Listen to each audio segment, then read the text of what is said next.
কান্না আসবে, হতাশা আসবে, কান্না করো। আমি নিজেও অনেক বেশি কান্না করছি। আমি যেহেতু সেকেন্ড টাইমার ছিলাম, হতাশা অবশ্যই আসবে। তোমার স্বপ্নকে সময় দাও।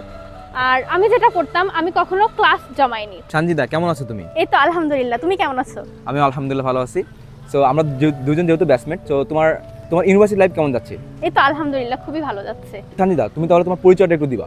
আসসালামু আলাইকুম, আমি সানজিদা রহমান। আমি বর্তমানে পড়াশোনা করছি রাজশাহী বিশ্ববিদ্যালয়ের information science and library management. তো সানজিদা, যেহেতু এখন অ্যাডমিশন সিজন, সবাই পড়াশোনায় ব্যস্ত, সো এই সময় তাদেরকে কি করা উচিত না বা কোন কোন কাজ থেকে বিরত থাকা উচিত, তুমি কি মনে করো?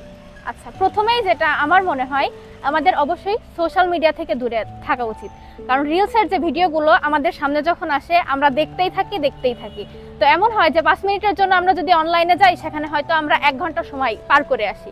তো অ্যাডমিশন ক্যান্ডিডেট হিসেবে অবশ্যই এটা থেকে বিরত থাকা উচিত। আর আমি যেহেতু সেকেন্ড টাইমার ছিলাম, হতাশা অবশ্যই আসবে, কান্না আসবে, হতাশা আসবে, কান্না করো। আমি নিজেও অনেক বেশি কান্না করছি।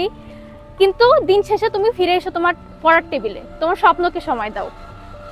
আর আমি যেটা করতাম, আমি কখনো ক্লাস জমাইনি। তো আমার জুনিয়রদের উদ্দেশ্যে আমার উপদেশ বা অনুরোধ যাই বলুন না কেন আপনারা, এটা থাকবে যে তোমরা কখনো ক্লাস জমাবে না।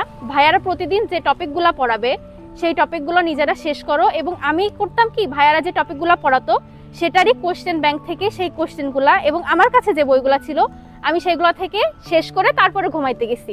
আমার এমন মনে হয়েছে যে না, আজকে যদি আমি এই টপিকটা শেষ না করতে পারি, আমি ঘুমাবো না। এমন হয়েছে আমি 2 ঘন্টা ঘুমাইছি, বা এমন হয়েছে আমি ঘুমাই নাই। তো যাই হোক, তার ফলাফল আজকে আমি রাজশাহী ইউনিভার্সিটির প্যারিস রোডে দাঁড়িয়ে আছি, তোমাদের সামনে এসে কথা বলতে পারছি।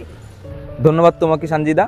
এন্ড তোমরা আপুর মুখ থেকে শুনলা যে কি করা যাবে না। সবাই এনরোল করে ফেলো এডুকেশনে এবং রেগুলারিটি মেনটেন করো, রেগুলার ক্লাস করো। ধন্যবাদ সবাইকে।